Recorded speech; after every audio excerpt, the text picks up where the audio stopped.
आषाढी एकादशी उपवास विशेष इडली करण्यासाठी लागणारे साहित्य: 1 कप इडली प्रीमिक्स, अर्धा कप दही, 3 ते 4 कप पाणी, चवीनुसार मीठ, अर्धा चमचा फ्रूट सॉल्ट, पाणी.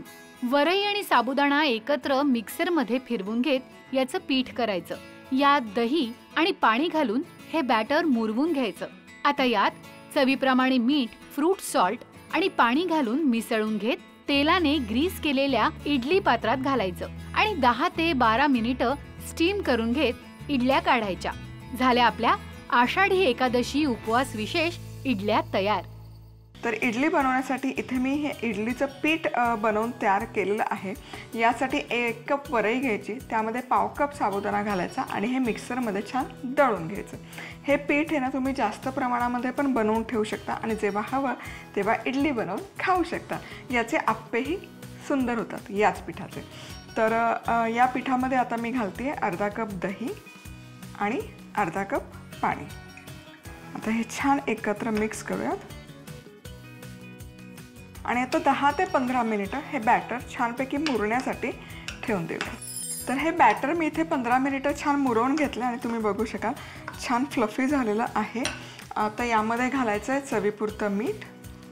मिक्स करूया आणि आपण आता हे इन्स्टंट व्हर्जन बनवतो. जर तुम्हाला इन्स्टंट इडली नसेल बनवायची तर हे बॅटर झाकण ठेवून कमीत कमी एक 14 ते 16 तास मुरवून ठेवा. म्हणजे दुसऱ्या दिवशी सकाळी बनवायचं असेल तर आदल्या दिवशी 4 वाजता हे बॅटर तयार करून ठेवा आणि फर्मेंट करून घ्या.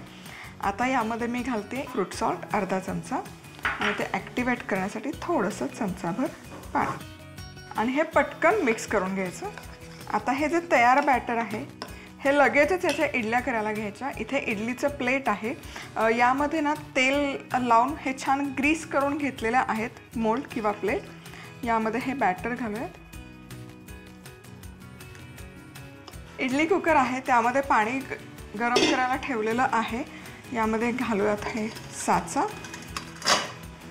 झाकण लावून 10 ते 12 मिनिटं छान स्टीम करून घेऊया. इडली साधारणतः 12 मिनिटं मी स्टीम केलेली आहे.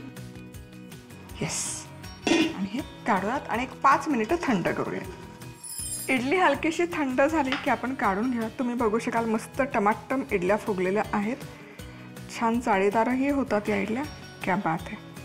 मस्त फुगली, छान जाळीदार झालेली आहे.